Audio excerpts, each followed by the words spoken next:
So hello friends, welcome. So start with Nifty analysis.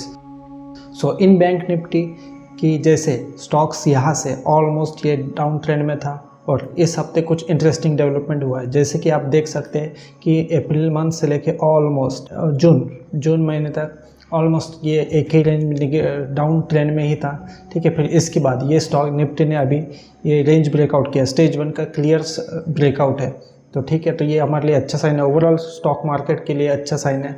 तो हमें देखना पड़ेगा कि अभी यहाँ से निफ्टी के लिए कौन सा टारगेट ओपन होता है। ठीक है, तो ये क्लियर जो ब्रेकआउट है ये अच्छा साइन है। बैक टू बैक अगर दो अच्छे कैंडल आए हैं फिर हमारे लिए निफ्टी के लिए ये नेक्स्ट टारगेट हो जाएगा। ये जो इसका मंथली हाई है लास्ट मंथ का, तो ये हमारे लिए ये नेक्स्ट टारगेट हो जाएगा। ठीक है, बट हमें देखना पड़ेगा कि यहाँ पे निफ्टी कैसे रिएक्ट या फिर कंसिडर या फिर कैसा पैटर्न बनाता है या फिर कैसे कैंडल्स बनाता है, उस हिसाब से हमको अपने ट्रेड को और फिर से मैनेज करना पड़ेगा।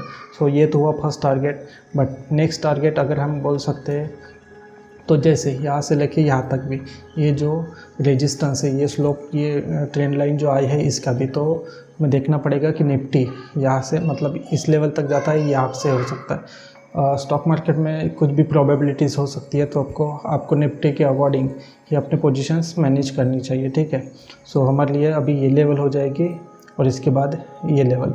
सो हमें देखना पड़ेगा कि यहाँ से कैसे होता है, निफ्टी रिएक्ट करता है। ओके, फिर इसके बाद है आपको क्लोज वॉच बैंक निफ्टी भी रखना है, क्योंकि बैंक निफ्टी भी एक ऐसा सेक्टर है जिसमें ज़्यादा वेटेज है निफ्टी का। तो यहाँ पे हम देखते हैं तो यहाँ पे भी स्टेज 1 का ब्रेकआउट है और अच्छे ये बैक टू बैक अच्छे कैंडल्स यहाँ पे भी दिखाई दे रहे हैं। ठीक है, तो ये क्लियरली डेफिनेशन अच्छा साइन है निफ्टी के लिए और ओवरऑल स्टॉक मार्केट के लिए।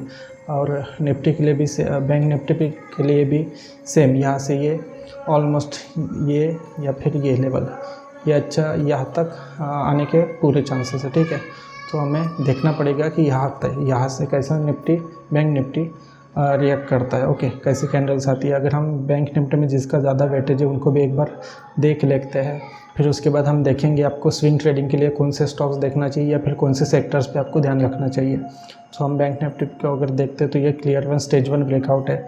फिर इसके बाद हम थोड़ा सा कंफर्मेशन के लिए 50 डे मूविंग एवरेज जो कि मीडियम टर्म ट्रेंड के लिए जाना जाता है, हम उसको भी देखेंगे। तो यहाँ पर आप देख सकते हैं कि HDFC bank clearly 50 day moving average के ऊपर है और यहाँ पे बैक टू बैक अच्छे कैंडल्स। सो एचडीएफसी बैंक के लिए ऑलमोस्ट ये फर्स्ट रेजिस्टेंस। ओके, तो ये तो फर्स्ट टारगेट हो गया, बट यहाँ से अगर कुछ इस लेवल तक भी अगर बैंक निफ्टी अच्छा या फिर ओवरऑल सेक्टर्स में अच्छी स्ट्रेंथ रही तो ये भी हमारे लिए नेक्स्ट टारगेट हो सकता है। ठीक है, फिर हम और स्ट्रेंथ के लिए देखते हैं तो आईसीआईसीआई बैंक भी देखिए 50 डे मूविंग एवरेज के ऊपर ऑलमोस्ट यहाँ पे डब्ल्यू पैटर्न दिखाई दे रहा है। ठीक है, अगर डब्ल्यू पैटर्न ये आप देख सकते हैं कि यहाँ पे भी बना है तो ये अच्छा साइन होता है। ठीक है, फिर इसके बाद ये डब्ल्यू पैटर्न आप देख सकते हैं। ठीक है, फिर इसके बाद है कोटक बैंक में भी ये अच्छा पैटर्न है यहाँ पे, बट फिलहाल आप कोटक बैंक का अवॉइड कीजिए क्योंकि ये 50 डे मूविंग एवरेज के नीचे ही है। ठीक है, तो आपको एचडीएफसी बैंक पे ध्यान रखना है, फिर आईसीआईसीआई बैंक पे ध्यान रखना है। फिर इसके बाद आप एक्सिस को भी एसबीआई को भी अपने वॉच लिस्ट में रख सकते हैं। फिर एक्सिस देखते हैं तो जो हाई बीटा सेक्टर है बैंक निफ्टी तो उसमें अच्छा खासा स्ट्रेंथ आया है और एचडीएफसी और आईसीआईसीआई बैंक को आपको डेफिनेटली अपनी लिस्ट पे रखना चाहिए। फिर हम कुछ सेक्टर्स को भी ध्यान में रखते हैं, तो आप देख सकते हैं कि फाइनेंस सेक्टर भी अच्छा खासा है, यहाँ पे भी अच्छा खासा वॉल्यूम को भी हम एक बार ऐड ऑन कर लेते हैं। तो वॉल्यूम में भी हम देख लेते हैं कि वॉल्यूम या फिर फाइनेंस में जिसका ज़्यादा वेटेज है उन स्टॉक्स को भी देख लेते हैं, तो वॉल्यूम को ऐड ऑन कर लेते हैं। तो एचडीएफसी बैंक भी 50 डे मूविंग एवरेज के, बजाज फाइनेंस भी, और बजाज फाइनेंस जिसका ज़्यादा वेटेज है उसके साथ यहाँ पे आप वॉल्यूम को भी देख सकते हैं, तो ये डेफिनेटली अच्छा साइन हो सकता है। ठीक है, तो आपको बैंक निफ्टी पे ध्यान रखना है, उसके बाद एचडीएफसी आईसीआईसीआई, फिर फाइनेंस सेक्टर में भी ध्यान रखना है, एचडीएफसी और बजाज फाइनेंस में। फिर हम देखते हैं फार्मा सेक्टर, तो फाइनेंस सेक्टर से अभी आप फ़िलहाल अवॉइड ही कीजिए क्योंकि 50 डे मूविंग एवरेज के नीचे है और यहाँ से उतना कुछ प्रॉमिसिंग नहीं लग रहा है। तो आप फॉर नाउ अब फार्मा सेक्टर का आप थोड़ा सा अवॉइड कीजिए। फिर इसके बाद आईटी में भी ऐसे कोई स्ट्रेंथिंग साइनिंग दिखाई नहीं दे रहा है, तो आईटी से भी और ऑलमोस्ट अभी के लिए दूर ही रहिए। फिर उसके बाद है ऑटो सेक्टर। हाँ, ऑटो सेक्टर देखिए, ऑटो सेक्टर ये ऑल टाइम हाई पे है और ये अच्छा यहाँ से जो प्रीवियस रेजिस्टेंस था ऑल टाइम हाई वो भी उसने क्रॉस किया है, तो ये डेफिनेटली आप अपने लिस्ट पे रखना पड़ेगा। फिर उसके बाद है मारुति तो उसके स्टॉक्स कुछ है M&M, इनको आपको ध्यान पे रखना है, ठीक है।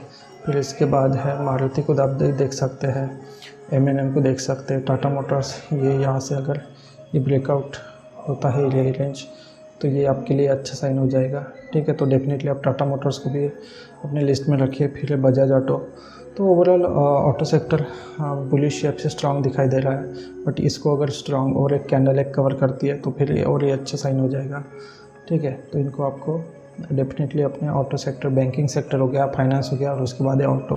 फिर हम देखते हैं एनर्जी सेक्टर। फिलहाल के लिए एनर्जी सेक्टर भी उतना कुछ ये नहीं है, प्रॉमिसिंग नहीं लग रहा, क्योंकि यहाँ पे ये देखिए 50 में एवरेज के ऊपर है। मेटल से भी अब फिलहाल दूर रही है, ठीक है। फिर इसके बाद है इंफ्रास्ट्रक्चर में भी 50 के नीचे ये ऑलमोस्ट ये L&T में थोड़ा स्ट्रेंथ आया है, बट क्या होता है कि जैसा और जिस सिस्टर स्टॉक्स मतलब किसी सेक्टर के और भी स्टॉक्स अगर अच्छा स्ट्रेंथ दिखाई देते हैं तो अच्छा साइन होता है, बट हम देखते हैं कि कुछ स्टॉक्स अभी भी 50 डे मूविंग एवरेज के पास में ही है, फिर जस्ट क्रॉस किया, तो हमें थोड़ा सा वेट करना पड़ेगा कंफर्मेशन के लिए। और यहाँ से फिर क्रॉस करता है तो फिर हमारे लिस्ट पे या फिर उनके स्टॉक्स को वॉच आउट करना पड़ेगा।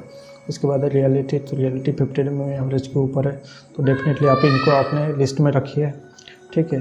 तो इसमें आप देख सकते हैं कि ओवरऑल रियलिटी सेक्टर तो 50 डे मूविंग एवरेज के ऊपर है, बट इनके जो स्टॉक्स है DLF भी है, गोदरेज प्रॉपर्टीज़ है, ओके, ओबेरॉय फिलहाल के लिए आप इस टाइम दूर ही रहिए, बट जो क्लियरली 50 डे मूविंग एवरेज के ऊपर है आप उन पे ध्यान दीजिए। जैसे कि लोधा हो गया, ये हमारे लिए ये अच्छा खासा ये हो जाएगा रेजिस्टेंस, तो इसके यहाँ पे अगर क्रॉस होता है एक अच्छी कैंडल्स तो ये अच्छा साइन हो जाएगा, ठीक है। और साथ में वॉल्यूम, तो आप कुछ लार्ज कैप स्टॉक्स को भी देख सकते हैं। फिर इसके बाद है मीडिया के स्टॉक्स, तो मीडिया में भी जैसा कि media almost 50 day moving average को जस्ट क्रॉस ही कर रहा है, तो यहाँ पे भी थोड़ा सा टाइम है, वेट ही करना पड़ेगा, क्योंकि यहाँ से अगर ऐसी कैंडल आती है विथ ह्यूज वॉल्यूम तो ये अच्छा साइन हो जाएगा, ठीक है। तो आप फिलहाल के लिए मीडिया से भी थोड़ा दूर रखिए। फिर इसके बाद है FMCG, तो FMCG भी ऑल टाइम हाई के पास में ही है, तो आप इनके भी स्टॉक्स को वॉच करिए और इसमें उसके अकॉर्डिंग पोजीशंस ले सकते हैं। तो ऑलमोस्ट कुछ टाटा कंज्यूमर है, ये भी अच्छा स्टॉक है, यहाँ पे भी अच्छा खासा वॉल्यूम है, तो आप डेफिनेटली इन स्टॉक्स को चेकआउट कीजिए, थोड़ा एनालिसिस कीजिए और देखिए, ठीक है। फिर इसके बाद हम थोड़ा सा, अगर आप एग्रेसिव ट्रेडर है तो आप और एक चीज़ कर सकते हैं कि जैसा अभी हमने देखा है निफ्टी का चार्ट, देखिए, तो जैसे निफ्टी के में ऑलमोस्ट ये जो कुछ स्टॉक्स है, ठीक है, ये अच्छा खासा रैली कर रहे हैं, ठीक है। तो इसके बाद हम अगर मिड कैप में भी देखते हैं तो मिड कैप में भी स्ट्रेंथ आई हुई है, जैसा आप देख सकते हैं यहाँ पे कि मिड कैप में भी ऐसा ये ऑलमोस्ट ये कैंडल में स्ट्रेंथ आई है, ठीक है। तो मिड कैप स्मॉल कैप अगर ये भी देखें, जैसे mid cap 50 day moving average की जस्ट क्रॉस कर रहा है, तो इनके लिए भी आपको ट्रेड लेने के लिए अच्छा मौका मिल सकता है, तो आप डेफिनेटली इनको भी चेकआउट कीजिए। जैसे कि मैं आपको तो कुछ स्टॉक्स के बारे में देख लेता हूँ, जैसे कि हम मिड कैप में कुछ स्टॉक्स डिस्कस कर लेते हैं।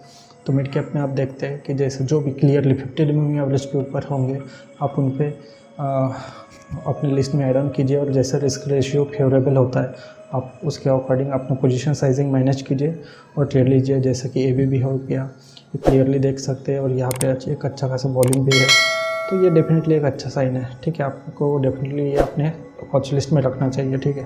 फिर उसके बाद अल्केम देख सकते हैं, तो अल्केम ये अभी भी रेंज में ही है, ठीक है। तो इसके बाद अगर आप बालकृष्ण इंडस्ट्रीज, इनमें भी ये जो क्लियरली जिनमें वॉल्यूम दिखाई दे रहा है, ठीक है, और जो 50 डे मूविंग एवरेज के ऊपर है, ये ऐसे स्टॉक्स को आपको अपने वॉच लिस्ट में रखना चाहिए, ओके। सो उसके बाद कोफोर्ज जस्ट क्रॉस कर रहा है, तो हमें इसको अवॉइड करना है। फिर उसके बाद एक कॉनकोर आप देख सकते हैं। फिर उसके बाद एक गुजरात गैस की भी फिलहाल के लिए फिर HAL को आप चेकआउट कीजिए या फिर अपनी लिस्ट में रखिए। इसमें भी अगर एक ये डेफिनेटली अच्छा साइन है, क्योंकि यहाँ पे वॉल्यूम है 50 डे मूविंग एवरेज के ऊपर है, बट यहाँ पे मैं को अगर पसंद आ गई एक अच्छी ऐसी कैंडल आती है तो डेफिनेटली एक अच्छा साइन हो जाएगा। फिर उसके बाद MFSL है, ये देखिए कि एक स्टेज 1 ब्रेकआउट है तो गुड वॉल्यूम, तो आपको ऐसे स्टॉक्स पे ध्यान रखना चाहिए। फिर इसके बाद है ट्रेंड में भी देखिए, ये देखिए अच्छा खासा वॉल्यूम है। वॉल्यूम थोड़ा कम दिखा है as compare to candle, but stock is looking very great, good. Okay, so आप डेफिनेटली इनको भी अपनी लिस्ट में रखें जो क्लियरली 15 मूविंग एवरेज पे ऊपर है। तो ट्रेंड हो गया, टीवीएस मोटर हो गया, तो ऐसे स्टॉक्स को आप स्मॉल कैप से फ़िलहाल कुछ दिन दूरी रहिए, बट हमने जो स्टॉक डिस्कस किए हैं आप इनको अपने लिस्ट में ज़रूर रखिए। सो इन केस आप कोई भी अगर स्टॉक्स बाय करते हैं तो I am not a SEBI registered, मैं आपको जस्ट ये एजुकेशन के लिए ये वीडियो बना रहा हूँ। सो आप कोई भी स्टॉक्स बाय करते हैं तो आपने अपने इन्वेस्टमेंट एडवाइज़र से ज़रूर राय लें। और thank you very much. In case आपको कोई क्वेरी या डाउट हो तो आप हमें कमेंट में पूछेंगे, हम आपका आंसर ज़रूर देंगे। So thank you very much.